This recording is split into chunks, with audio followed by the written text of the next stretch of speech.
দোয়া, তাদের রুহের মাগফিরাতের জন্য দোয়া মাহফিলের আয়োজনের সম্মানিত সভাপতি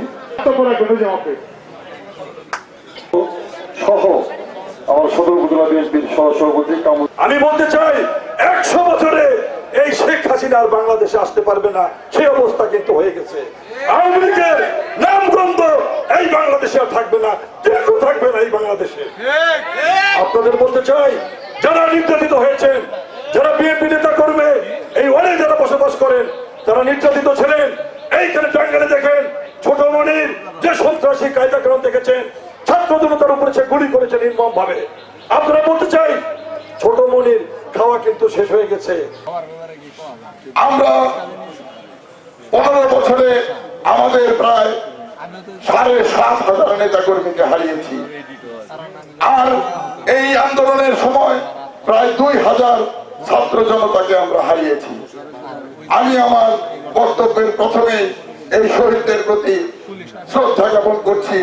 আল্লাহ যেন তাদেরকে শহীদের মর্যাদা দান করে, তাদেরকে যেন জান্নাতুল ফেরদৌস দান করে।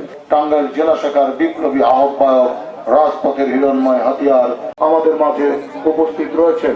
সকলে মিলে যেটুকু নির্যাতিত হয়েছে তার থেকে শতগুণ নির্যাতিত হয়েছে বাংলাদেশ জাতীয়তাবাদী দলের আমাদের আশা আকাঙ্ক্ষা, আমাদের নেত্রী, বারবার জনগণের ভোটে নেত্রী, যিনি কোনোদিন ভোটে পরাজিত হননি, আমাদের বাংলাদেশের 17 কোটি জনগণের আশা আকাঙ্ক্ষার যিনি মূর্ত প্রতীক, আমাদের প্রিয় নেত্রী, দেশনেত্রী বেগম খালেদা জিয়া।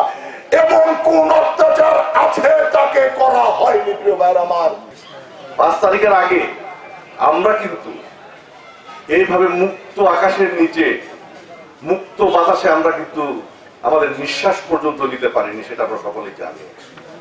সেই ইতিহাসের দোদণ্ড প্রতাপশালী দুঃশাসক শেখ হাসিনার পতনের পর আমাদের সাথে আপনারাও মুক্ত বাতাসে মুক্ত হাওয়ায় আপনারা সেই নিঃশ্বাস নিতে পারছেন এবং স্বাধীনভাবে আপনারা কথা বলতে পারছেন।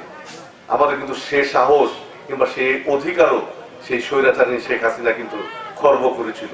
আমার মনে হয় এবং আপনারাও বিশ্বাস করবেন যে শেখ হাসিনা এবং তার দোসররা এবং আওয়ামী লীগ আগামী 100 বছরে তারা রাজনীতিতে ফিরে আসতে পারবে না। কারণ সারা বাংলাদেশে তারা এত অপকর্ম, অন্যায়, অবিচার, হত্যা, গুম করেছে যে সারা দেশের জনগণ, জনতা তার উপরে এত খেপা, সেটা আমরা আপনারা দেখতেই পাচ্ছি। প্রিয় সাথী বন্ধুরা, আশেপাশে বিভিন্ন এলাকা থেকে আগত আমাদের বিএনপি জেলা কর্মী সবাইকে এখানে আসসালামু আলাইকুম। আমি এই বলেই এই সভায় সমস্ত ঘোষণা করছি। আপনি তো সর্বোচ্চ চিকিৎসক, বিশ্বের কোন চিকিৎসক যখন সবকিছুতে ফেল করে আপনি তখন সেই চিকিৎসা দিয়ে থাকেন। আল্লাহ দেশের নেত্রীকে আপনার খাস রহমত দিয়ে তাকে পরিপূর্ণ সুস্থতা দান করেন। আল্লাহ তার সুযোগ্য সন্তান রাব্বুল আলামিন আজকে 17টি বছর যাবৎ দেশের জন্য, দেশের লোকজনের জন্য কাজ করে যাচ্ছেন। দূরে থেকেও একটি মুহূর্তের জন্য দেশবাসীর কথা তিনি ভুলেননি। তিনি আমাদের দলের কথা বলেননি, দলের প্রত্যেকটি কর্মীর তিনি খোঁজ খবর রাখছেন। সেই প্রিয় নেতা ইনশাআল্লাহ আগামীর রাষ্ট্রনায়ক রাব্বুল আলামিন আপনি তাকে বাংলাদেশের রাষ্ট্রনায়ক হিসেবে কবুল করে নেন। আলহামদুলিল্লাহি রাব্বিল আলামিন, লা ইলাহা ইল্লাল্লাহু মুহাম্মাদুর রাসূলুল্লাহ।